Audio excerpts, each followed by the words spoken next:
Miqtë e mirë ditë dhe mirë se erdhët në transmetimin tonë të drejt për drejt, si çdo mesditë do jemi në studion e emisionit Me Zemër të Hapur.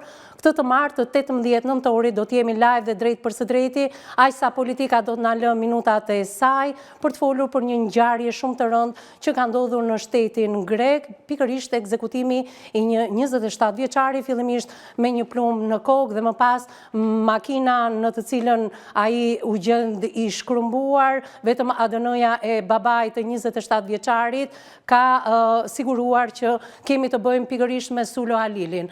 Familja e Sulo Halilit për herë të parë ka thyer heshtjen, flas për prindrit e tij. Babai ka dhënë një intervistë të plotë dhe ekskluzive për emisionin Me Zemër të Hapur. Patëm një telefonat pasi u varros 27 vjeçari në gjendje shumë të rënduar. Është edhe bashortja e tij së bashku me 2 fëmijët e mitur. Fillimisht ndiqni materialin e përgatitur nga kryer redaktorja e emisionit Me Zemër të Hapur Anila Akmataj dhe rikthehemi për dëgjuar jo vetëm intervistën me babain, por njëkohësisht edhe për të marrë mendimin e specialistëve tanë.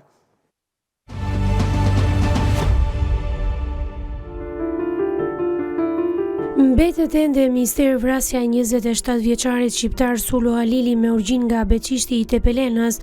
I riu shqiptar u qellua me armëzjarri përpara se trupi të tij të vendosej flaka brenda një automjeti, që u gjeti i shkrumbuar nga flakët në Greqi. Lidhja jashtëmartësore që ajo kishte krijuar me një vajzë, me të cilën komunikonte në rrjetet sociale, është një nga pistat e hetimit, pasi mësohet se ishte e kërcënuar nga ish-partneri i saj, kanë raportuar kështu mediat greke. Tezja e viktimës ka deklaruar se i vetmi person me të cilin 27 vjeçari kishte konflikte ishte një shtetas grek, ish i dashur i vajzës me të cilën Sulo Halili kishte krijuar një romancë. Por mënyra se si u vras shqiptari tregon se krimi është kryer nga njerëz që e planifikuan eliminimin e tij prej një kohe të gjithë, e mbi të gjitha e dinin se çfarë duhet të bënin për të mbuluar gjurmët. 27 vjeçari punëtor ndërtimi dhe banues në Halkida, përpara se të zhdukej u kishte thënë të afërmëve se do të shkonte në Teb me një mik. Sipas informacioneve ai e la mikun e tij në Teb dhe i tha këtij të fundit se do të shkonte në Vilia të Atikës për një punë. Atje 2 ditë pas zhdukjes së tij, makina e 27 vjeçarit u gjete braktisur. 27 vjeçari ishte i martuar dhe madje telefonoi gruan e tij kur mbriti në vend ngjarje për ta njoftuar atë. Sipas raportit mjekoligjor, viktima u shëllua të paktën me një plumb përpara se trupi i tij të digjej brenda makinës. Vrasësit raportohet se nuk lanë asnjë gjurmë pas. Ata përdorën një makinë të vjedhur me targa të rreme që korespondonin me një automjet identik. Ditën e sotme, për herë të parë, thyen heshtjen babai i 27 vjeçarit Sulo Halili, i cili do të japi dëshminë e tij për emisionin Me Zemër të Hapur. Ndiqni rrëfimin.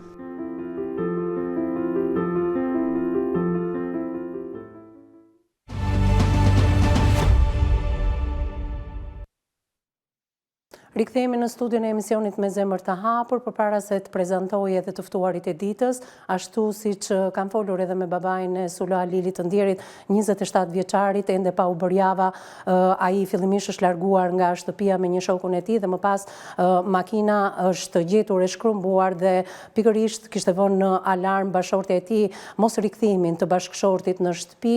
Ajo është një nën leon, një nën e re me 2 fëmijë, fëmijën më të vogël e ka vetëm 40 ditësh, ka lajmëruar familjarët e Sulo Halilit në Shqipëri në mënyrë urgjente. Babai është nisur drejt shtetit grek dhe aty ka bërë analizat e ADN-s dhe është konfirmuar se trupi i gjetur brenda një makine të shkrumbuar i përkiste 27 vjeçarit. Japim ngushëllimet e drejt për drejta familjes Halili, qofti pa harruar kujtimi i tij dhe të zbardhet e vërteta deri në fund se çfarë ka ndodhur me 27 vjeçarin i cili punonte prekosh dhe jetonte prekosh në shtetin grek vetëm në muajin shtator, sipas babait ishte rikthyer për shkak të smundjes së nënës, edhe kjo po kalon një periudhë të fundit. Megjithatë, mediat shqiptare nuk e kursyen as nënën duke nxjerr lajmin e ndrrimit të jetës së saj. Ajo gëzon një shëndet të plotë, siç mund të quhet në këto momente, dhe pse po kalon një moment shumë të vështirë emocional, me sa duket rëndon edhe gjendjen e saj shëndetësore. Thash në muajin shtator, vetë Sulo ka qenë në Shqipëri për të përkujdesur për nënën dhe ka gjetur vdekjen javën e kaluar në mënyrë tepër tragjike, ndërkohë që policia greke po punon për zbardhjen e rrethanave të ngjarjes. Megjithatë, pista me sa duket greke është vetëm në një drejtim, familjarët mohojnë që mund të jetë ngatrim personi, do t'i mbetet policisë dhe prokurorisë greke, po e kërkojnë familjarët me çdo kusht. Pas pak do ndjekim intervistën e plot të babait Sulo Halilit, me mua në studio avokati Serjan Mazreku. Përshëndetje avokat, mirë se erdhe. Përshëndetje. Faleminderit që me mua në studio. Angela Ruko, psikologja jonë, përshëndetje, mirë se erdhe. Përshëndetje, mirë se erdhe. Ndiqim fillimisht intervistën e babait, por me ju fillimisht do fokusohem pak tek ngjarja dhe si e keni përjetuar ju si profesionist, por edhe si qytetar shqiptar këtë ngjarje, dhe më pas do marrim në analizë atë çfarë thotë edhe babai të ndjerit. Ndjekim intervistën.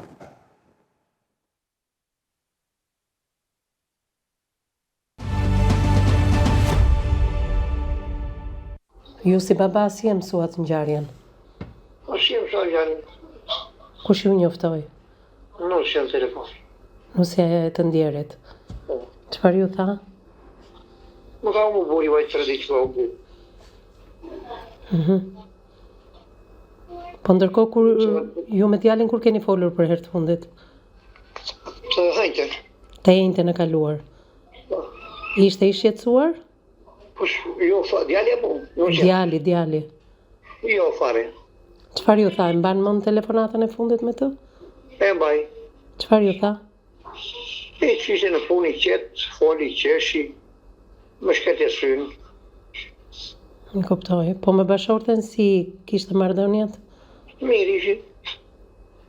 Në momentin që nusja ju lajmëroi që kishte 3 ditë që kishte humbur, çfarë ju tha konkretisht? Kishte lajmëruar nusja pas para 2 ditë, të tretën më njoftoi mua. Po.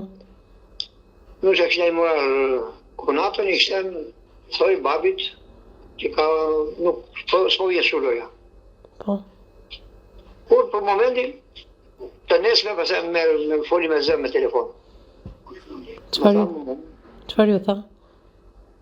Më mori tha. S'po vjen në shtëpi. Ai kishte shkuar në punë dhe nuk ishte kthyer, ishte takuar me ndonjë shok? Kishte shkuar në punë. Po. Vajti në shtëpi, hani bukë se t'i gjumë. Po. I di tha nusë do ikit ma patente. Po. Për momentin, unë ishë me i shokën e ti, do vite në thiva, të me i të patente. Po. Ati e qëndruan la të shokën e ti, që ku shkoj pas e se di. Që ati unë du që ndarë me të shokën, e që marë shokën telefon që të njësë pa përvatur në Kalkida, ishte fiku telefoni. Po, kishte pasur konflikte kohët e fundit me dikë, ose kërcënuar nga dikush? Pare, me asnjë. Me asnjëri. Pra, gjërat që fliten në media nuk janë të vërteta. Fare dhe bata me këto media që na kanë bërë nga zirjet. E kuptoj. Po to tani na bën atje më të dekur, pa mira që na. E kuptoj. Po bashortja është mirë. Kishte të drejtë, po këta tani çfarë bëjnë?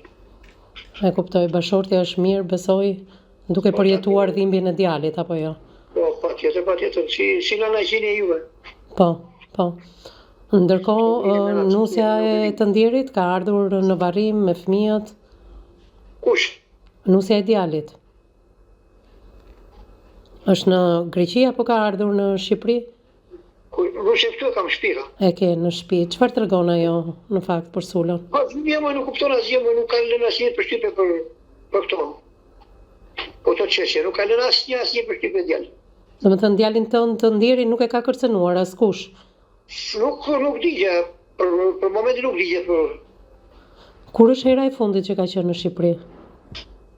Eri për t'jemën, nuk e di s'qa gjatë ishte, po eri për t'jemën që u aperua. Para shtator. Shtator. Po, dhe ishte i qetë, i qeshur? Nuk e qetë, ka qenë, e kemi edhe në foto këtu, po i vëjta në Tiranë, që dolëm bërë ma perim t'jemën, atëra ditë doli edhe erëm të 3 bashkë. Në të 2-3 dejnë, 2 i ditë e gjyshë në vëtë zatë tu, i ku veqi pure t'ja. Sa vite kishte që jeton të në Greqi? Gati 6-7 vjetë të jetë, nuk e di një tjilë. Po, i martuar sa vite ka me zonjën? I martuar 4 vite. Ka 4 vite, dhe martesa ishte? Martesa ishte qik. Problematike?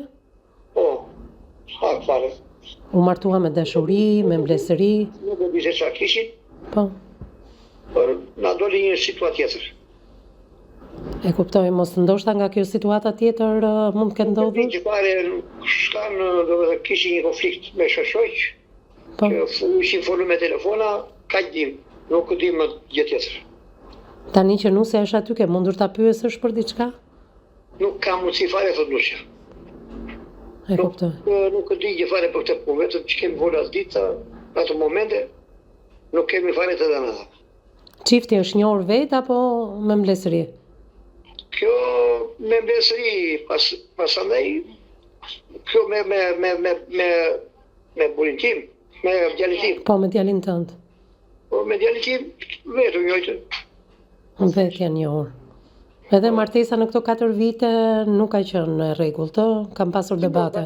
Normal ka që nuk s'ka pas probleme fare. Debate kanë pasur apo jo? Jo, s'ka pas fare me Nusen. S'ka pas fare me Nusen, okej. Fare atje. Sa fëmijë kanë? 2 djalë vajzë. Unë djalë vajzë. Vajza vajti 3 vjeç që ai që ka bërë. Më kuptoj. Është vajza është 3 vjeçe, djali është një 40 vjeç. Po, ndërkohë që Nuk e pas asnjë probleme. Nusja e Sulës besoj është pyetur në policia greke apo jo? Po patjetër. Po si arritën ta identifikonin trupin? Nuk e di, na dëne që vajta unë si baba. Po, ti dhe në ndonjë dëshmi në Greqi, në polici? Unë thot çfarë dëshmi e ka dhënë që çka dëgjuar në muhabeti e sipër në Kalkida, se nuk e thja se çfarë ishte, çka kishte ndodhur. Ke mundur të flasësh me shokun e tij që ka takuar i fundit? Shoku ti më thot, e qoha që Kalkida më la sa pite kafe, edhe do kthehem prapë. Ju thyk telefonin, ma shpata kontakte. Si Po. që i foli do që.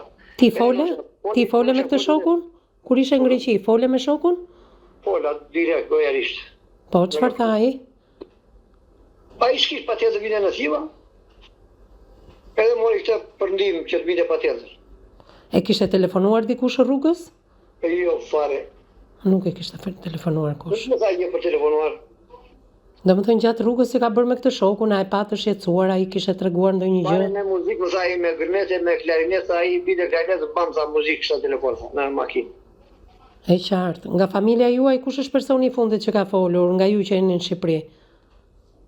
Në Shqipëri apo në... Në Shqipëri, kush ka qenë personi i fundit në Shqipëri? E jema. Çfarë i kishte thënë nënës vet? I qeshur, nuk kishte një problem. Si që normalisht për ditë. Normalisht si që ka folu gjithmonë, flishe 3 herë në ditë, 4 herë në ditë, sa kishte mundësi. E kuptoj. Edhe na puna e mirë të jema, se kishte shumë era kema. E kuptoj. Ju si familjar çfarë dyshoni? Ti si baba? S'na ka se Shnapi medjet, ja si shnaja pyrëme. s'na ka se problem në që të dëshim. As në Qipëri s'ka pas probleme, as në Greqi s'ka pas probleme, Nuk më ka se osi problem. s'ka ka sjellë asgjë problem. E kuptoj.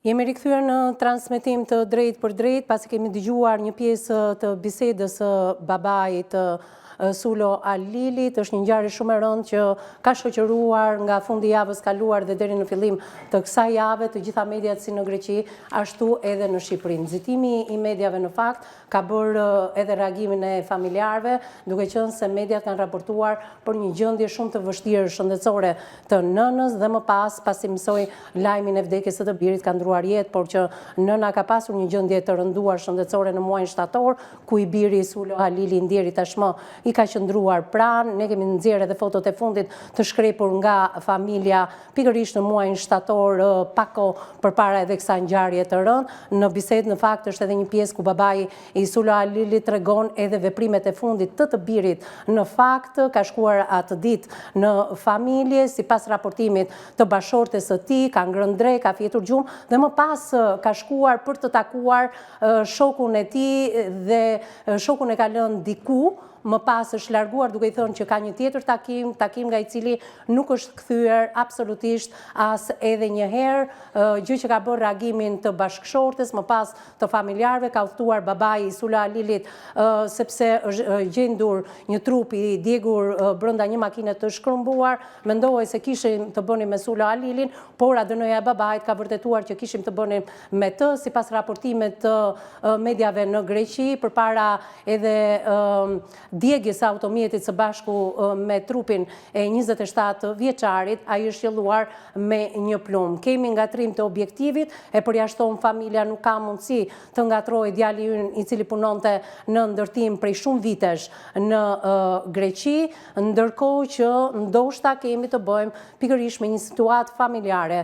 Prej 4 vitesh ai kishte ndërtuar familjen e tij, i bashkëtonte me zonjën në fjalë, ndërkohë që janë prindër të 2 fëmijëve, ku vajza është 3 vjeçë dhe pak muaj, ndërkohë që zonja Ashleon përpara 40 ditëve ka sjellë në jetë edhe djalin e tyre. Gjendja e zonjës është e rënduar emocionalisht, mbasi familjarë të fejuarit apo të dashurit përpara se të lidhej me Sulo Alilin, ajo ka dëshmuar të paktën në policinë greke që ka pasur telefonata kërcënuese në drejtim të Sulës, duke i thënë që na ke marrë nusen e djalit dhe ne ty do të zhdukim, pra janë këto kërcënimet, megjithatë po vijon puna e hetimeve. Dua të ndaloj pak tek Seriani.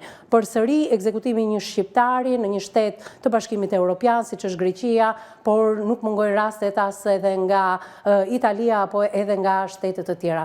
Çfarë po ndodh me shqiptarët në përbot?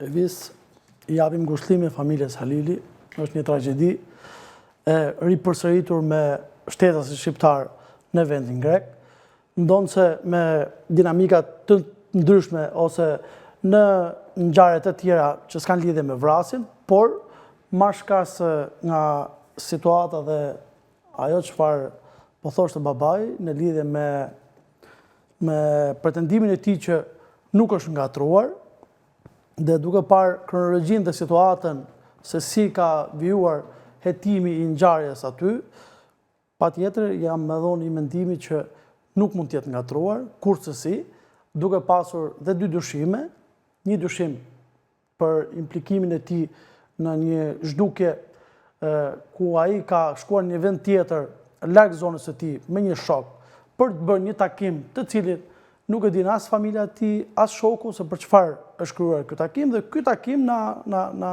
krijon idenë që mund të jetë një takim që mund të jetë edhe për pa diskutuar që të njollosin, por që mund të jetë Takimi me mikun e tij ishte paraqit në familje, bashorti si kishte thënë, atë ditë kishte ardhur nga puna, kishte konsumuar drekën, kishte fjetur gjumë, të paktën siç është shprehur bashortja e të ndjerit tek familjarët e tij, por edhe në polici, dhe kishte planifikuar për çështje patente një takim me shokun. Është pyetur shoku se ku e ka lënë, ku do shkonte, nëse po ti e dëgjove babain, që gjatë rrugës kanë dëgjuar edhe shumë muzikë, se ka qenë një tip allegro në fakt. Prandaj qëndroj asaj pjesës që nuk është ngatruar, por kemi 2 pista. Një është pista e dyshimit për shkak të atij dyshimit për lidhje jashtëmartësore apo një komunikim me atë që u diskutua, dhe pista tjetër është kjo ku bëhet fjalë për ndonjë pazar, për ndonjë ndërhyrje ose për ndonjë ndërmjetësim. Se ne shqiptarët e kemi zakonisht ndërhyjmë dhe për miqtan, jo për të bërë pjesë e pazareve të punëve të pista, por për të bërë dhe ndërmjetësime. Ndoshta nga ky ndërmjetësim mund të ketë qelluar fatal, ku ai është ndjekur dhe mund të ketë qenë pjesë e një gjëje që dikujt i ka kushtuar shumë, dhe sepse kjo është një vrasje e mirë menduar.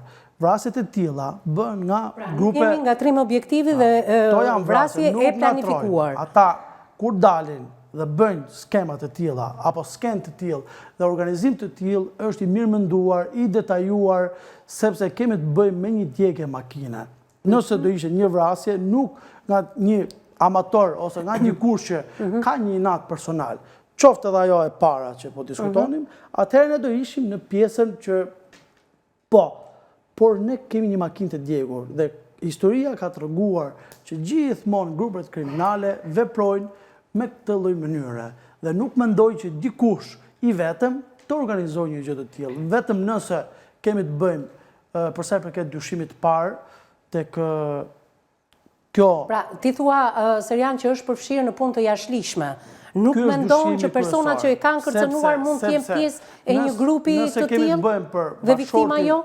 Nëse kemi të bëjmë për bashkëshortin e atij ngacmimi që ka ndodhur, ajo do ishte një vrasje drejt për drejt, edhe do deklarante e bëra për XY. Por duhet marrim edhe historinë e familjes tjetër. Shiko, do të djeg të gjallë është nga kërcënimet e xhaxhait të bashkëtuesit të fejuarit të dashurit të gruas. Po nuk ma merr. Por ç'është ky mbledhje akumuluar nëse është kjo ngjarje mbas 4 viteve kur vetëm përpara 40 ditësh zonja është bërë edhe në për herë dytë. Nëse kërcënimesh, shqiptarët i kanë zakon për gjën më të vogël bëjnë kërcënime, unë të djeg, unë të pres, unë të vras.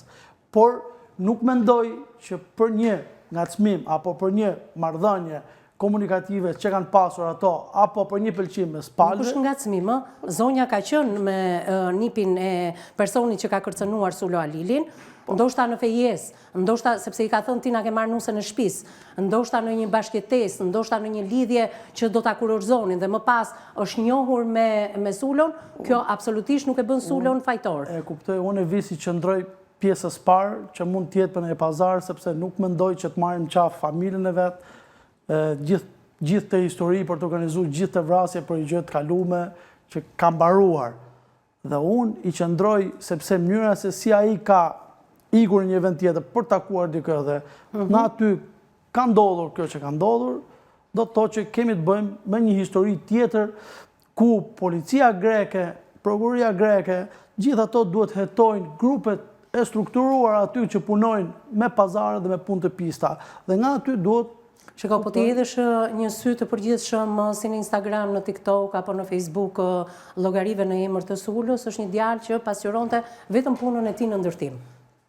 Jam shumë dakord e vjes, prandaj thash mos ndoshta është përfshirë duke hyrë si dëshmitar ose si garant ose si ndërmjetës për të ndihmuar një shqiptar tjetër, për të ndihmuar shokun e tij, por prokuroria, policia, dëshmitari okular, kyç është shoku i cili i ka dërguar. Shoku i cili ka ndërtuar me të duhet të tregojë shumë mirë se çfarë ka vërejtur, çfarë ka parë, çfarë lëvizjesh, ku janë dyshimet, si ka mundësi që ndodhi kjo, se nuk mund ndodhi.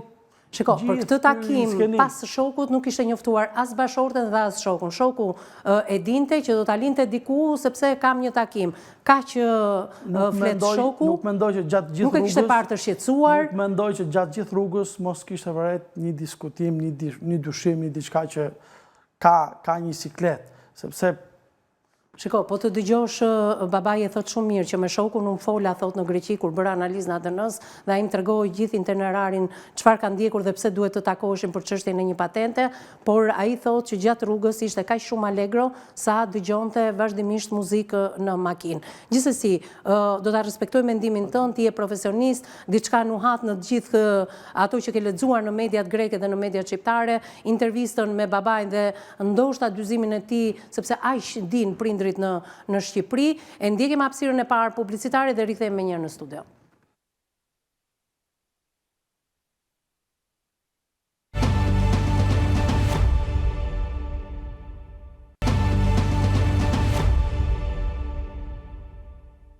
Mbas hapësirës së parë publicitare jemi drejt për së drejti në studion e emisionit Me Zemër të Hapur për të vijuar bisedën me specialistët, fillimisht avokati zoti Serian Mazreku tha pistat e tij në lidhje me ekzekutimin e të riut 27 vjeçar javën e kaluar në shtetin grek. Mënyra e ekzekutimit të tij mund të jetë përfshirë me apo pa dashjen e tij në punë të jashtëligjshme ose personat që e kanë ekzekutuar merren me punë të jashtëligjshme, gjë që duket nga mënyra e ekzekutimit duke fshehur çdo gjurmë. Megjithatë nuk ka asnjë krim perfekt, ne do shikojmë se si do vijojnë hetimet dhe çfarë do zbulojë policia dhe prokuroria greke dhe më pas të dalin në motivin e kësaj ngjarje të rënd deri në gjetjen edhe të autorit apo të autorëve. Sipas skenarit Serian edhe asaj çfarë deshet të thojë në pjesën e parë menjëherë pas intervistës babait, por edhe ato çfarë kanë pasqyruar mediat në Greqi dhe në Shqipëri, kemi të bëjmë me një autor apo me disa autor, si mendon?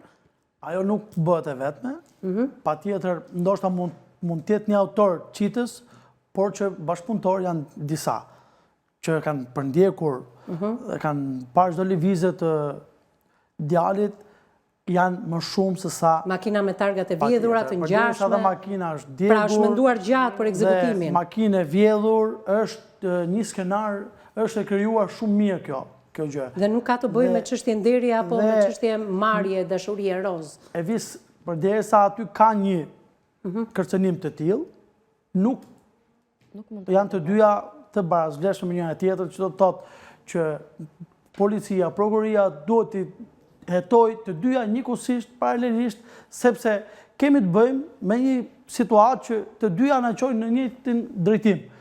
Pra, edhe denoncimi që ato kanë bërë në lidhje me kërcënimin dhe me situatën e fundit. Kemi në lidhje të drejtë për drejtë nga Tepelena dhe babain e të ndjerit, zoti Astrid, përshëndetje. Përshëndetje, faleminderit. Në radhë parë falenderoj për intervistën që kemi zhvilluar bashk, por jemi edhe live drejt për së drejti, si që kisha paralajmëruar, po flasim për ngjarjen e rëndë të djalit dhe ndërkohë avokati i ftuar ditën e sotme, zoti Serian Mazreku, thot nga mënyra e ekzekutimit të djalit tuaj, ndoshta kemi të bëjmë që personat që e kanë ekzekutuar mund t'i përkasin një grupi kriminal që merren me punë të jashtëligjshme. A jeni dakord ju me arsyetimin e avokatit? Avokati është në studio, quhet Serian Mazreku. Është i emisionit, po. A i thot që personat që kanë ekzekutuar djalin tuaj e kanë menduar mirë, duke pasur makinë të njëjtë, targa të vjedhura, shkumbimin e makinës, djegjen e trupit, qëllimi me një plumë në kokë, pra është e mirë organizuar. Po. Jeni ju dakord me mendimin e avokatit apo keni diçka tjetër? Po, çfarë të them, unë ajo është dia si gjëra të gjëra. E qartë. Megjithatë, shoku me të cilën ti fole në Greqi dhe ka takuar për herë të fundit, çfarë të tha? Sepse ju thoni që në makinë ata kanë qenë të gëzuar duke dëgjuar edhe muzikë. Po, këto më ka thënë. Pra, ku po shkonte Sulo? Në Thiva për një patent. Në Thiva për një patent. Aty e ka lënë kush nuk ishte patent, Sulo apo shoku? Ishte Sulo. S'ki Sulo, ai djali kishte patent, ai mori Sulo patent. Pra, ai kishte planifikuar këtë takim në Thiva dhe mori shokun për ta shoqëruar deri aty. Po, për ta shoqëruar, s'kishte patent djali. S'kishte patent djali juaj. Tani te makinë e tjetër, po. Sulo, në momentin që ka arritur në Thiva, ka lajmëruar edhe bashorten që arrita, apo jo? Po, i foli bashorten që arrita në vënda, nuk do vërëm shumë. Pastaj për moment u fi telefon, direkt. Qartë. Po, bashkëshortja e ti, nuse e djalit, nuse e Sulos, a e di se kë do takonte në Thiva? Po jo më vetëm patentë vajti, nuk vajti për këtë takon. A shkonte për të aplikuar për patentën? Nuk vajti për në një takim tjetër? Mendon se autorët apo autori e kanë ndjekur që nga shtëpia e tij deri në Thiva? Ku ta dinë? Nuk e linim të bëj kjo veprim. Po. Sa larg është shtëpia e Sulos në Greqi me Thivën? Një orë gjysmë, nëse jam nëse të bashkë. Po, një orë gjysmë. A mund t'i flasim edhe bashkëshorte sepse është shumë e rëndësishme dëshmia e saj? Po, faleminderit. Esmeralda, përshëndetje. Përshëndetje. Ju jap ngushëllimet e drejtë për drejta siç ja kam thënë edhe vjerrit tuaj për humbjen e jetës së Sulos, ti je dëshmitarja kryesore e kësaj ngjarje, si e njohur ti edhe Sulo i dashur? Unë jam njohur, më ka njohur një, domethënë kushëriri. Me mbledhëri. Po, me mbledhëri, po. Ti vije nga një njohje sa kohë përpara me një person tjetër? 2 vjet. 2 vite. 2 vjet, çu. Xhaxhaji e ti kishte telefonuar Sulon, çfarë i kishte thënë? Pse e ka kërcënuar? Daja, po? Edhe, domethënë, daja i djalit edhe pyeti, domethënë që ti erdhe që e mora të gotën, por unë çdo gjë e bëra me mirë kuptim, nuk është se kisha kështu. Si e ka kërcënuar? Çfarë i ka thënë? Isha e ndarë dhe jetoja në një vend ku punoja. E kuptoj. Edhe isha 3 muaj e ndarë. 3-4 muaj e ndarë. Edhe çdo gjë nuk ishte kishim debate kështu, çdo gjë ishte me mirë kuptim. A mendon se ka gisht pikërisht daja i të dashurit? Nuk e di. Çfarë ndodhi atë ditë? Ai ka ardhur nga puna, ka ngrënë bukë, ka fjetur, çfarë? Atë ditë që humbi. Po, atë ditë që humbi. Erdhi nga puna, hëngëm drekën. Po. Edhe i thash unë që do nxjerrim fëmijët sot. Po? Edhe më tha mua do fle pak, tha shumë më zjoka. Po? Më zjoka, e mirë, thash unë. Pastaj më tha që unë do iki në Siva, tha. Po? Do iki në Siva, më tha mua do vete për patent. Po? Të marrë patentë me lek. Po? Se patenta, se s'kishte Po, patent. e kuptoj. Shoku që e shoqëroi deri në Thiva është shqiptar apo është grek?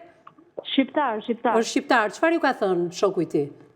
Ai ka thënë që unë e çova deri atje, më tha që prit këtu, edhe nuk erdhi më. Kohët e fundit Esmeralda, e ke parë të shqetësuar Sulon? Jo, ishte shumë i gëzuar, nuk është se kishte shqetësime. Më thej që atë ditë shkoi me shokun, ishte shqiptar.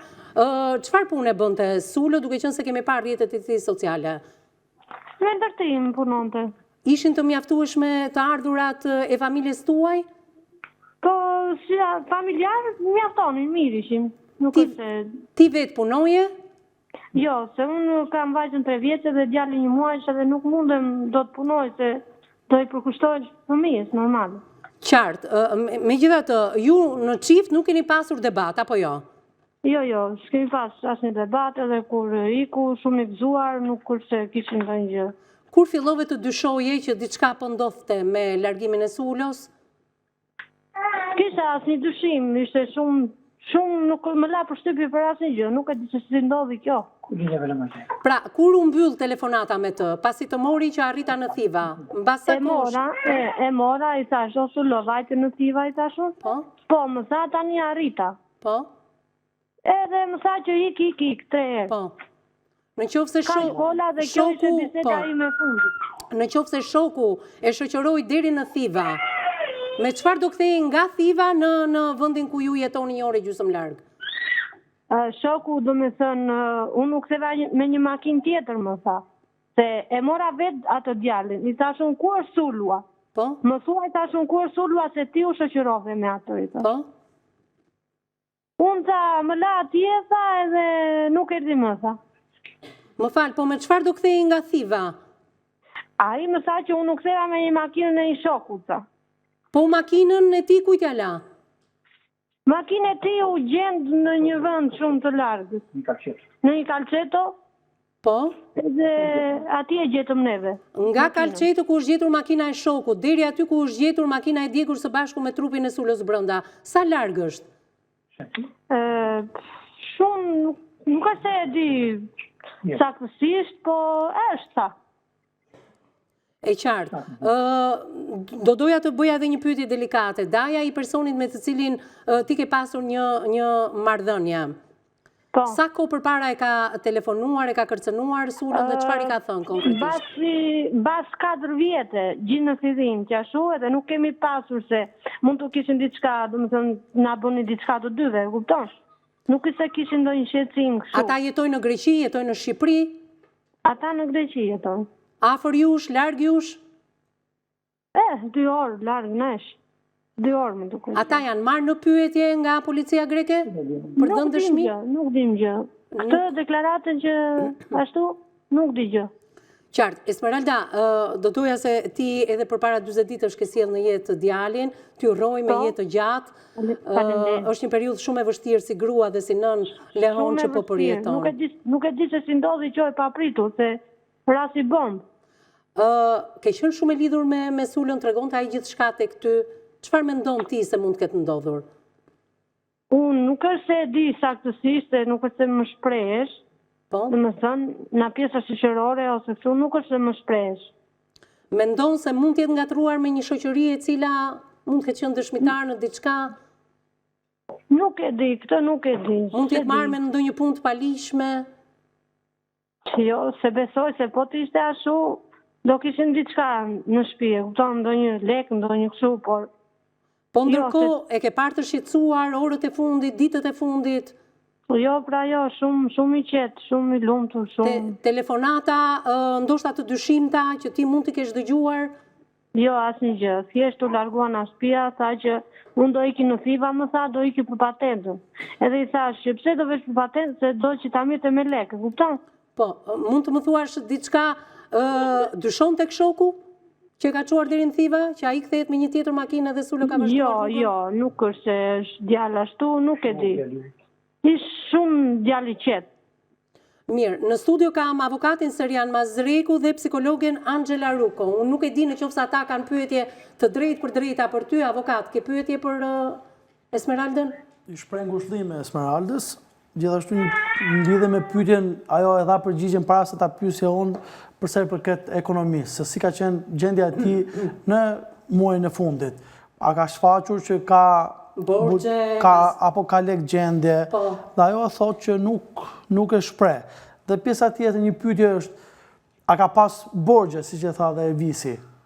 Ka pas detyrim diku, ose ke pa që ai mund të... Jo, kemi pasur borxhe, atë një gjë, kemi pasur. Me ato, do me thonë me ato lekë që mirë të bani familje, nuk është se kemi pasur të futshim borxhe ose kështu. Me ato sa punon të shtyeshim, lanim qeran, drita ujë, si çdo familjar. E kuptoj.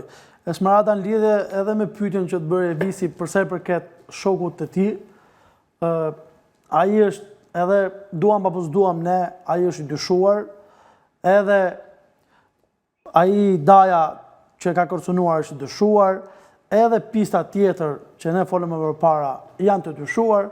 Të treja këto janë pistat kryesore që ne edhe po t'i themi, edhe po mos t'i themi, janë fakt përsa i përket organit akuzës edhe të hetimit. Kështu që unë e di që për ty është e vështirë, unë uroj që sa më shpejt të zbardhet e gjithë situata, se në një formë është një formë ngushëllimi, jo se do rikthehet bashkëshorti juaj, por të treja këto janë pistat ku ti duhet bashkëpunosh me drejtësinë, ku ti duhet të japësh të gjithë informacionet e muajit fundit. Ja, është në kontakt. Analizën e bëjmë pastaj, Serian. Esmeralda, të bëj edhe një pyetje të fundit. Ti ke dyshime për lidhje të tjera jashtë martesës tuaj të Sulos me dikë tjetër? Nuk e di, se më la ndonjë, se mund të kisha ndonjë mesazh, ndonjë ashtu, që të kapja ndonjë gjë. Nuk kam asnjë gjë, se tani gruaja e kupton burrin, apo jo? Po, do me thënë hedh poshtë edhe këtë versionin që po jepet në media, që mund të jetë një lidhje jashtëmartesore, ose përfshirjen ndoshta në disa rrjete takimesh. Do me thënë, ai ishte i përfshirë në disa rrjete takimesh me persona të tjerë, mundet të jetë pjesë e këtyre takimeve, e këtyre grupeve, e këtyre rrjeteve sociale, mendon? Nuk është se jam e sigur për po pjesë në për këto gjërat e takimeve, këto unë si gjë zemër se unë në ashtëja e brënda, e kupton? E kuptoj. Ndërkohë, Angela Ruko, ke pyetje për zonjën, vetëm pyetje? Në rregull. Mbi të gjitha uroj ngushëllime të përzemërta për bashkëshortin tuaj dhe me jetë të gjatë fëmijës. Pyetja ime fokusohet më shumë tek ish partneri, tek ish i dashuri. Do me thënë, cilat ka qenë trajtat e konfliktit që ata kanë pasur, apo trajtat e kërcënimeve që ka pas me bashkëshortin tuaj, duke qenë se fusha që kemi për momentin, hipoteza që kemi është që mund këtë ardhë prej tij. Të çfarë forme kanë qenë kërcënimet apo konfliktet që kanë pasur ata me njëri tjetrin? Më dëgjoni? Po, të dëgjojmë, Esmeralda, po. Nuk është se ashtu thjesht më mori telefon dhe i tha që ti ai djali kështu, nuk është se mori njërë, nuk është se kishin shumë debate, domethënë që të zgjatesh kjo pjesë. Thjesht njërë dhe çdo gjë u la me heshtje. E mban mend çfarë i ka thënë? Çfarë ka thënë specifikisht? Specifikisht, Daja. Çfarë i ka thënë? Që i tha që po të kapa të të djekë në benzinë. Në telefon, në mesazhe, si ja tha? Në telefon. Në telefon, po të kapa, çfarë? Do të djekë me benzinë, këtë i tha. Dhe pikërisht ashtu ndodhi, apo jo? Po, pra, tani, edhe prindin tim i ka thënë babi tim, kështu që e kanë kërcënuar dhe babi tim. E kuptoj. Ti ke pasur akses në telefonin e Sulos? Jo. Nuk e pasur. Jo, asnjë gjë deri atëre dhe nuk është u zgjat që ma bet. Ma bet ka 4 vjet. E kuptoj, vetëm përpara 4 vitesh.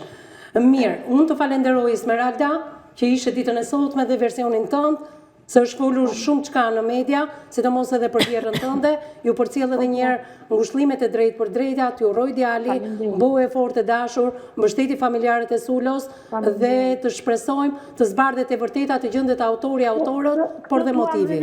Këtë duam dhe ne të zbardhet e vërteta. Kush e ka bërë këtë?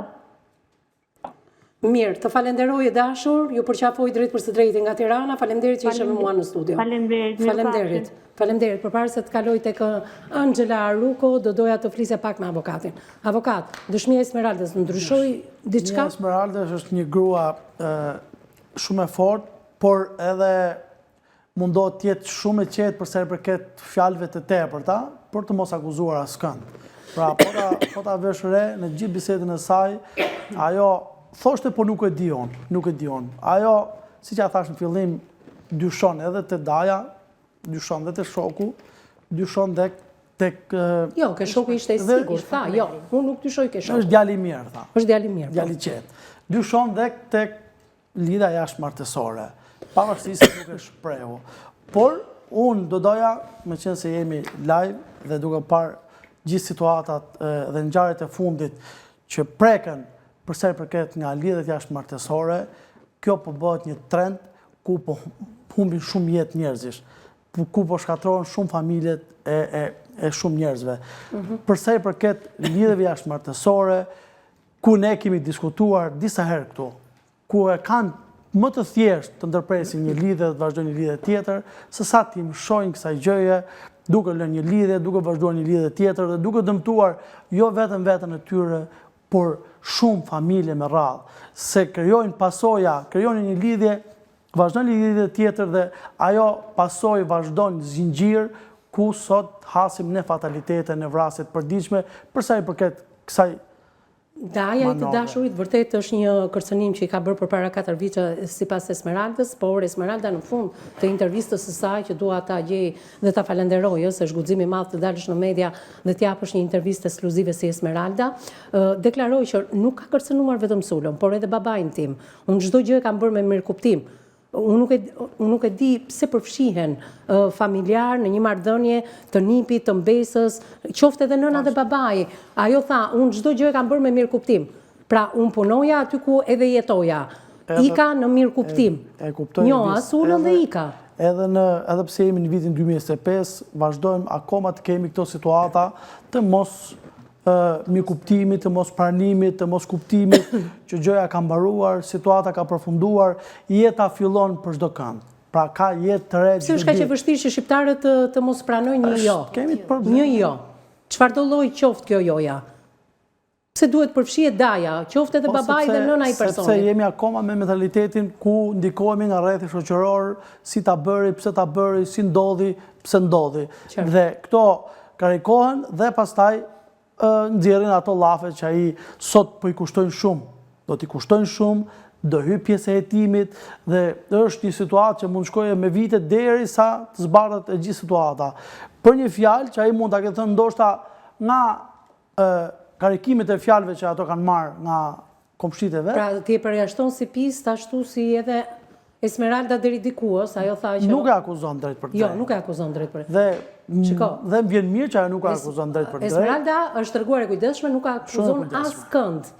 Sepse tek e fundit ajo ka frikë edhe për jetën e saj dhe të 2 fëmijëve. Ajo ka të drejtë që nuk akuzon, sepse nuk ka parë asgjë të shqetësuese nga Sula.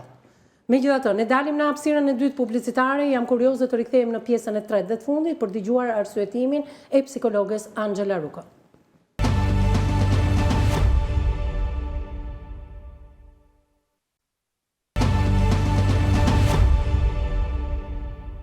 Mbas hapësirës së dytë publicitare, jemi në pjesën e tretë dhe të fundit, dëgjojmë me vëmendje në lidhje me situatën e babait Sulo Halilit, 27 vjeçarit të vrarë në Greqi, ndërkohë e dha dëshminë e tij, edhe live ditën e sotme drejt për së drejti, edhe bashortja dëshmitarja e vetme dhe kryesore në jetën që Sulo Halili ka bërë, përflitet që i dashuri i parë i saj, i fejuar i parë Daja së cilit e ka telefonuar jo vetëm Sulon dhe i ka thënë do të djeg për së gjalli, por sipas dëshmisë së vetë Esmeraldës, me sa duket ka telefonuar edhe babajnë e kësaj të fundit. Ndërkohë Angela, avokati dha shpjegimet e tij në mënyrën se si është ekzekutuar 27 vjeçari dhe në logjikën e avokatit, por edhe tonën, pikërisht fshirja e gjurmëve, fshirja e krimit, edhe pse nuk ka një krim të sofistikuar, flitet në gjuhën juridike, të mirë organizuar për të mos lënë shenja, shenjat janë lënë, por do pak kohë për të zhvuluar. Mirë organizimi i këtij krimi ka bërë që avokati të ketë një mendimin e tij. Duke dëgjuar edhe dëshminë dhe rrëfimin e bashortes së Sulës, por edhe të babait, ti vetë si specialiste e fushës ku do fokusoheshe? Fokusi im do ishte më shumë në ish partnerin që ka pasur, do me thënë, këtu më qënë dyshimet e mia, këtu më qënë e nisur nga kërcënimi që ka bërë. Kërcënimi specifik ka qënë do të djeg me benzin, dhe ashtu ndodhi. Pra, kjo nuk është rastësi. Mendon? Nuk mendoj se është rastësi, nuk dua as të dalë në konkluzione, nuk më takon, janë organet kompetente që e bëjnë këtë që dalin në konkluzion, në përfundime. Pra, kjo është një pistë që ti e mendon më së shumti. Po, këtu mendoju më së shumti. Por mund të ringrihet mbas 4 vitësh, se edhe Esmeralda vetë tha, që edhe unë nuk e besoj këtë pistë, sepse nuk mund të çohet dikush mbas 4 vitesh. Edhe mund të çohet, duke qenë se ne jemi rritur në këtë vend ku mentaliteti jonë dihet. Pra, fjalët që dëgjojmë më shumë lart e poshtë janë për një nder jetojmë, për një nder rrojmë. Edhe kemi dëgjuar se sa e rëndë është për një mashkull që të lihet nga e dashura, nusja, partnerja, nuk po e përcaktoj statusin. Edhe e dim se sa rëndë e përjetojnë momentin që braktisen, edhe të gjithë të braktisen, por ikin dhe me një tjetër. Por ikin dhe një tjetër, bravo. Me të cilin krijon një familje, bën dhe dy fëmijë. Kushdo që tjetë në rrethin e tyre, mënyra se si flasin, se si e komentojnë, se si e shohin këtë situatë.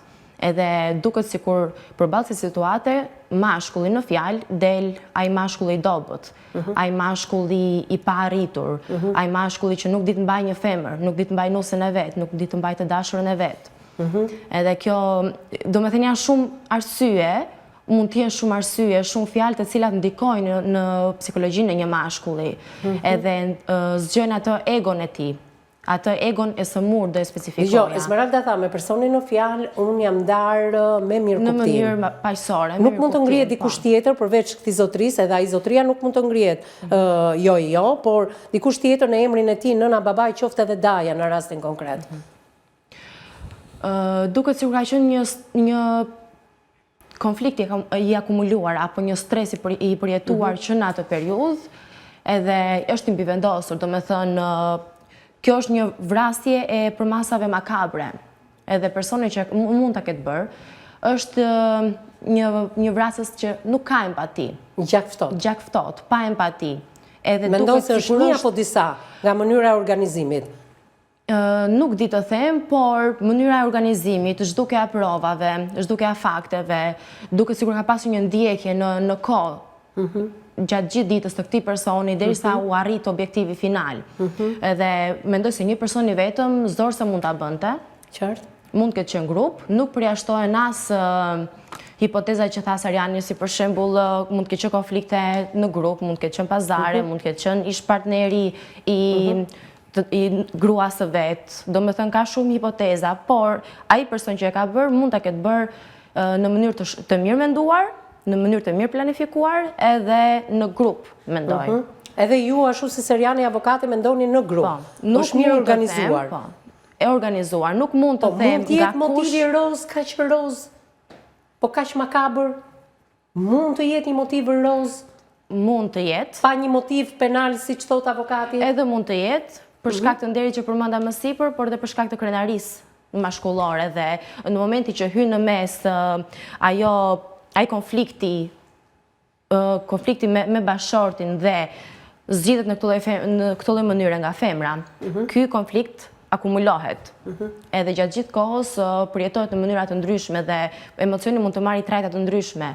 Mund të kalojmë nga zemërim, mund të kalojmë në qetësi, por nga qetësia mund të kalojmë përsëri në emocione të tjera. Pra është një miks emocionesh të nxitura dhe nga vetë ndjenja që ky person ka pasur për gruan e vet apo dhe nga familjarët apo të afërmit. Mënyra se si është kryer vrasja ekzekutimi për ty si psikologe, ka të bëjë me ndonjë mesazh? Duket sikur mesazhi është dhe më parë, edhe ky është hapi final. Nuk ka më një mesazh. Është mirë menduar, pra mesazhi është dhe më përpara, po. Duke që se ka pasur dhe konflikte dhe kërcënime, nuk kemi të bëjmë me një mesazh. Kjo ishte finalja që unë dash mesazhin, nuk e more, nuk e respektove, nuk dihen motivet, e specifikoj sërish, por kjo duket finalja. Nuk duket sikur ka me një mesazh. Çfarë solli këtë finale sipas këndvështrimit tënd? Lindja e fëmijës së dytë e djalit, ndoshta, pra aty e ka kushtuar. Ndoshta kjo duke qenë se është ende e freskët ardha në jetë e fëmijës. Po. Ndoshta është nxitur dhe nga kjo. Domethënë mund të shtuar zemërinë, mund të shtuar zemërinë. Nga viktima pse nuk është marrë seriozisht kjo gjë? Dhe si ka mundësi jo më kohë të pyeta Esmeraldën që të dyja palët jetojnë në Greqi? Pra, dhe kanë shumë vite që jetojnë në Greqi. Si ka mundësi që ne mbartim edhe kulturën dhe mentalitetet të mira dhe që janë tona traditat edhe nuk integrohemi në për këto vende? Ajo është bërë pjesë e karakterit ton, e temperamentit ton, personalitetit ton, edhe kudo që të shkojmë, unë si Angela, unë do jem Angela gjithmonë, do marrë me vete vlerat e familjes, vlerat e mia, do integrojmë për mënyrën se si jetojmë, për mënyrën se si ata ndërveprojnë me njëri tjetrin, por prap do ngelem unë. Greqia ka një mentalitet shumë të hapur për prishjen e një marrëdhënieje, dashurie dhe rinisen për një tjetër marrëdhënie. Janë më liberal, janë më të hapur kundrejt këtyre temave. Në krahasim me Shqipërinë, por do dilja këtu që edhe viktima vet, ndoshta nuk e ka marrë seriozisht sepse ka thënë unë e kam këtë femër tani, unë kam krijuar një familje me të. Edhe ndoshta ajo shpreha zhargon, qeni që le nuk të hanë. Ndoshta edhe në formë të tillë mund t'i ketë marrë kërcënimet e ish partnerit të gruas së tij. Ndoshta, gjithmonë nuk hidhet poshtë edhe hipoteza se mund këtë qenë një grup për arsye pune apo pazari dhe mund t'jetë një mesazh për grupet e tjera që shiko se kështu e pëson, kështu ndodh. Apo mund të ketë qenë rastësisht dëshmitar në diçka. Se flitet edhe për një lidhje jashtëmartësore të tij. Çdo hipotezë po. Qëndron çdo hipotezë. Unë ndalem më shumë tek ajo pjesa e ish partnerit, duke qenë se më bën pak më shumë sens, unë si psikologe, por grupet e posaçme kompetente ngelet të zbardhin këtë ngjarje, deri atëherë në mund të eci vetëm me këto hipoteza tona. Nuk përjashton ato siç e thash. Mund të jetë një mesazh, mund të jetë babai edhe Esmeralda vet bashortja ishin pak jo të motivuar për të dhënë ndoshta detaje. Ishin shumë të rezervuar. Edhe qëndronin po. Sepse ishin të painformuar. Ishin të painformuar, por as nuk pohonin, as nuk mohonin një hipotezë. Për shembull, ne gjatë telefonatës i hodhëm të gjitha këto hipoteza, duke qenë se ishin në lidhje drejt për drejt edhe me avokatin. Edhe nuk thanë, thoshin nuk e di. Bashortja, për shembull, nuk e di, ndoshta po jo, do me thënë janë ca fjalë që nuk tregojnë siguri, por as nuk e mohojnë. Gjithsesi, çfarë ke një mesazh se më duhet të rindjekem edhe një herë telefonatën e Esmeraldës në këtë fund të komentit tënd, por edhe të avokatit. Se më duhet ta mbyll, por teleshikuesit më duhet të ndjekin intervistën. Ke një mesazh për t'i thënë kësaj familje aq më tepër që mediat kanë masakruar nënën, e cila sapo mësoi lajmin, ndroi jetë dhe ishte një lajm i pavërtet. Çfarë do t'i thonë? Mesazhi im lidhet me familjen specifikisht dhe do i thoja që duhet të qëndrojnë gjakftot dhe të qetë përballë kësaj situate derisa organet e posaçme të bëjnë zgjidhjen dhe zbardhjen e çështjes. Më vjen shumë keq për humbjen e tyre. Fatkeqësisht viktima nuk kthehet më, por derisa ata të gjejnë, të kuptojnë arsyen, të marrin vesh arsyen pse ndodhi kjo gjë, duhet të qëndrojnë të qetë dhe të fokusohen sa më shumë në të ardhmen, sepse ai kalon fëmijë pas. Edhe ata nuk duhet të rriten me trauma, nuk duhet të shohim nënën e tyre apo gjyshrit e tyre. Gjë që u reflektua qartë. Nuk duhet të shohin në gjendje të keqe, emocionale apo të rënduar. Qartë. Vetëm për hir të tyre. Faleminderit Angela që ishe me mua në studio, avokat nga ana juridike, çfarë duhet familja përpara se ndjekim intervistën e plotë? Familja duhet të merret në mënyrë të menjëhershme edhe me ambasadën shqiptare që është në Greqi. Ta informoje, ajo është informuar, po ta vendosin lëvizje, qoftë me kërkesa, me emaile, Ministrinë e Brendshme këtu që ta nxisin situatën për ta zbuluar, sepse, si që thartë në fillim, ngushtimi i tyre është që të dalë të zbarës sa më shpejt. Kjo ngjarje se si ka ndodhur që edhe familjet vazhdoj E ka dhe këtë të mundësi forcohet. policia greke dhe prokuroria greke, edhe motivin, por edhe personat. Edhe motivin dhe personin, sepse një gjë është e sigurt e vis, kjo është vrasje me pagesë. Që të jemi qartë, kjo është një vrasje me pagesë. Mendon ti? Se kush është e sigurt. Po? Pasi, se kush nga këto 3 pistat janë ata që kanë paguajtur për të kryer këtë vepër, për këtë vrasje, Po kush do paguan të kaq shumë atëherë cili për një histori roz të dikurshme, të para 4 viteve? Të 3 pistat është që paguan më shumë. Okej, ju falenderoj të dyve në këtë fund e emisioni, falenderoj dhe gjithë ata që na kanë ndjekur drejt për së drejti. Tashmë regjia do t'japi intervistën e plot të bashortes së 27 vjeçarit të ekzekutuar një javë më parë në shtetin grek, e ndjekim bashkë takohemi në ditët në vijim.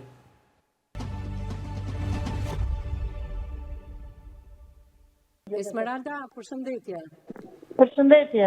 Ju jap ngushëllimet e drejt për drejta, si që ja kam thënë edhe vjerit tuaj, për humbjen e jetës së Sulos, ti je dëshmitarja kryesore e kësaj ngjarje, si e njohur ti edhe Sulo i dashur? Unë jam njohur, më ka njohur një, do më thënë, kushëriri. Me mbledhëri. Po, me mbledhëri, po. Ti vije nga një njohje, sa kohë përpara me një person tjetër? 2 vjetë. 2 vite. 2 vjetë, që. Xhaxhaji e ti kishte telefonuar Sulon, çfarë i kishte thënë? Pse e ka kërcënuar? Daja, po? Edhe, do me thënë, daja i djalit edhe pyeti, do me thënë, që ti erdhe që e mora të gotën, por unë çdo gjë e bëra me mirë kuptim, nuk është se kisha kështu. Si e ka kërcënuar? Çfarë i ka thënë? Isha e ndarë dhe jetoja në një vend ku punoja. E kuptoj. Edhe isha 3 muaj e ndarë. 3-4 muaj e ndarë. Edhe çdo gjë nuk ishte kishim debate kështu, çdo gjë ishte me mirë kuptim. A mendon se ka gisht pikërisht daja i të dashurit? Nuk e di. Çfarë ndodhi atë ditë? Ai ka ardhur nga puna, ka ngrënë bukë, ka fjetur, çfarë? Atë ditë që humbi. Po, atë ditë që humbi. Erdhi nga puna, hëngëm drekën. Po. Edhe i thash unë që do të nxjerrim fëmijën sot. Po. Edhe më tha mua do flet paksa, thashë më zgjosa. Po. Më zgjosa, e mirë thash unë. Pastaj më tha që unë do iki në Siva, tha. Po. Do iki në Siva, më tha mua do vete për patent. Po. Të marr patentë me lek. Po. Se patenta, se s'kishte patent. E kuptoj. Shoku që e shoqëroi deri në Thiva është shqiptar apo është grek? Shqiptar. Është shqiptar. Çfarë ju ka thënë shoku i tij? Ai ka thënë që unë e çova deri atje, më tha që prit këtu, edhe nuk erdhi më. Kohët e fundit Esmeralda e ke parë të shqetësuar Sulon? Jo, ishte shumë i gëzuar, nuk është se kishte shqetësime. Më thej që atë ditë shkoi me shokun, ishte shqiptar. Çfarë pune bënte Sulo, duke qenë se kemi parë rrjetet e tij sociale? Me ndërtim punonte. Ishin të mjaftueshme të ardhurat e familjes tuaj? Po, si familjarët mjaftonin, mirë ishim. Nuk është. Ti vetë punoje? Jo, se unë kam vajzën 3 vjeçë dhe djalin 1 muaj dhe nuk mundem do të punoj se do i përkushtoj fëmijës normal. Qartë. Megjithatë, ju në çift nuk keni pasur debat apo jo? Jo, s'kemi pas asnjë debat, edhe kur iku shumë i gëzuar, nuk kurse kishim ndonjë gjë. Kur fillove të dyshoje që diçka po ndodhte me largimin e Sulos? Kisha asnjë dyshim, ishte shumë nuk më la përshtypje për asnjë gjë, nuk e di se si ndodhi kjo. Pra, kur u mbyll telefonata me të, pasi të mori që arrita në Thiva, mbas sa kohë? E mora, i thash, o Sulo, vajte në Thiva, i thash unë? Po, më tha tani arrita. Po? Edhe më tha që ik 3 herë. Po. Në qoftë se shoku e shoqëroi deri në Thiva, me çfarë do kthehej nga Thiva në vendin ku ju jetoni 1 orë gjysmë larg? Shoku do me thënë, unë u ktheva me një makinë tjetër, më tha. Se e mora vetë atë djalin, i thashun ku është Sulua? Po? Më thua i thashun ku është Sulua se ti u shoqërove me atë, i tha. Po? Unë tha, më la atje, tha, edhe nuk erdi më, tha. Më falë, po me çfarë do kthej nga Thiva? Ai më tha që unë nuk ktheva me një makinë në një shokut, tha. Po makinën e ti kujt ja la? Makinë e ti u gjend në një vend shumë të largët. Në një kalçeto, Po? dhe ati e gjetëm neve. Nga kalçeto ku është gjetur makina e shokut, deri aty ku është gjetur makina e djegur së bashku me trupin e Sulës brenda, sa larg është? Shumë, nuk është se e di saktësisht, po është sa. E qartë. Do doja të bëja edhe një pyetje delikate. Daja i personit me të cilin ti ke pasur një marrëdhënie. Po. Sa kohë përpara e ka telefonuar, e ka kërcënuar Sulën dhe çfarë i ka thënë konkretisht? Bas 4 vjetë, gjithë në fillim që ashtu, edhe nuk kemi pasur se mund të kishin diçka, domethënë na bëni diçka të dyve, kupton? Nuk se kishin ndonjë shqetësim kështu. Ata jetojnë në Greqi, jetojnë në Shqipëri? Ata në Greqi jetojnë. Afër jush, larg jush? 2 orë larg nesh. 2 orë më duket. Ata janë marrë në pyetje nga policia greke? Për dhënë dëshmi? Nuk dim gjë. Këtë deklaratën që ashtu, nuk di gjë. Qartë, Esmeralda, do doja se ti edhe përpara 40 ditësh ke sjellë në jetë djalin, ty urroj me jetë të gjatë. Është një periudhë shumë e vështirë si grua dhe si nën lehon që po përjeton. Nuk e di se si ndodhi që e papritur, se rasi bombë. Ke qenë shumë e lidhur me Sulën, tregonte ai gjithçka tek ty. Çfarë mendon ti se mund të ketë ndodhur? Unë nuk është se e di saktësisht, nuk është se më shprehesh. Po? Domethënë, në pjesa shoqërore ose kështu nuk është se më shprehesh. Mendon se mund të jetë ngatruar me një shoqëri e cila mund të ketë qenë dëshmitar në diçka? Nuk e di, këtë nuk e di. Mund të jetë marrë me ndonjë punë të paligjshme? Jo, se besoj se po të ishte ashtu, do kishin diçka në shtëpi, kupton, ndonjë lek, ndonjë kështu, por Po ndërkohë e ke parë të shqetësuar orët e fundit, ditët e fundit? Jo, pra jo, shumë i qetë, shumë i lumtur, shumë. Telefonata, ndoshta të dyshimta që ti mund të kesh dëgjuar? Jo, asnjë gjë. Thjesht u largua nga shtëpia, tha që unë do iki në Thiva, më tha do iki për patentën. Edhe i thash që pse do vesh për patentën, se do që ta mirte me lekë, kupton? Po, mund të më thuash diçka dyshon tek shoku? Që ka quar deri në Thiva, që ai kthehet me një tjetër makinë dhe Sulë ka vazhduar? Jo, nuk është se është djalë ashtu, nuk e di. Ishtë shumë djalë i qetë. Mirë, në studio kam avokatin Serian Mazreku dhe psikologen Angela Ruko. Unë nuk e di nëse ata kanë pyetje të drejtë për drejta për ty, avokat. Ke pyetje për Esmeraldën?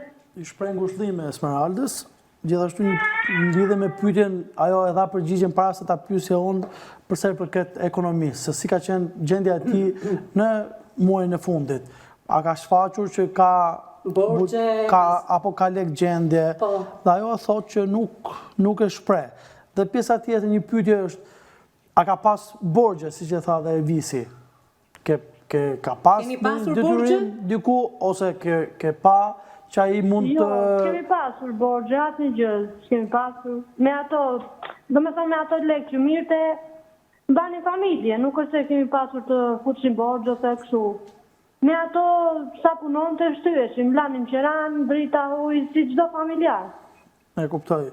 Esmeralda në lidhje edhe me pyetjen që të bëri Evisi përsa i përket shokut të tij, ai është edhe duam apo s'duam ne, ai është i dyshuar. Edhe ai Daja që ka kërcënuar është i dyshuar, edhe pista tjetër që ne folëm më përpara janë të dyshuar.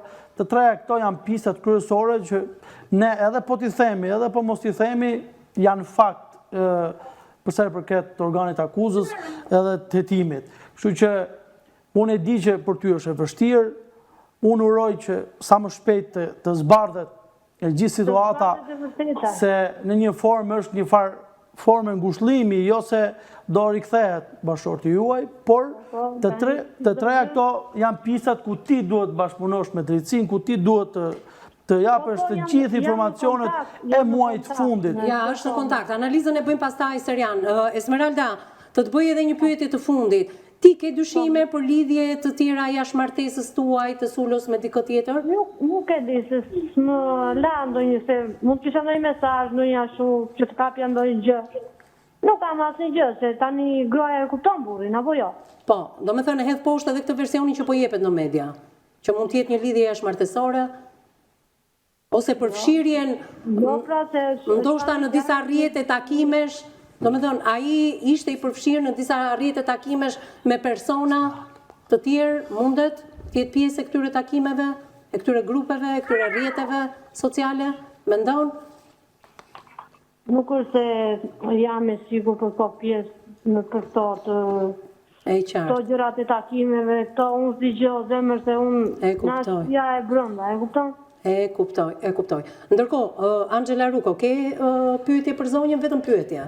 Në rregull. Mbi të gjitha uroj mbushëllime të përzemërta për bashkëshortin tuaj dhe me jetë të gjatë fëmijës. Pyetja ime fokusohet më shumë tek ish partneri, tek ish i dashuri.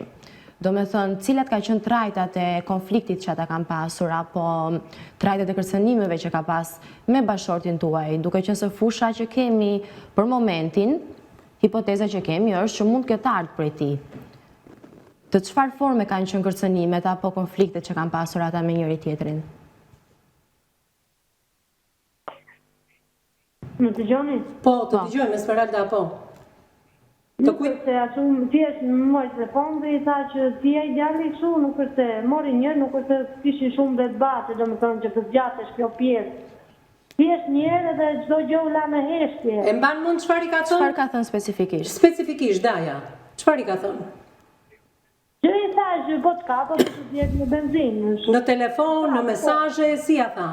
Në telefon, në telefon. Në telefon, po të kapa, çfarë? Do të djek me benzinë, këtë i tha. Dhe pikërisht ashtu ndodhi, apo jo? Po, pra, tani, si, edhe prindin tim i ka thënë babi tim, kështu që e kanë kërcënuar dhe babi tim. E kuptoj.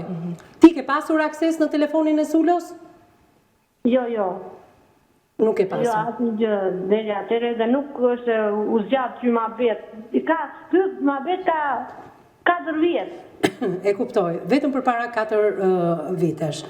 Mirë, unë të falenderoj Esmeralda, që ishe ditën e sotme dhe versionin tënd, se është folur shumë çka në media, sidomos edhe për vjerën tënde, ju përcjell edhe një herë ngushëllimet e drejtë për drejta, t'ju uroj djali, bëu e fortë e dashur, mbështeti familjarët e Sulos dhe të shpresojmë të zbardhet e vërteta, të gjendet autori, autorët, por dhe motivi. Këtë duam dhe ne të zbardhet e vërteta. Kush e ka bërë këtë?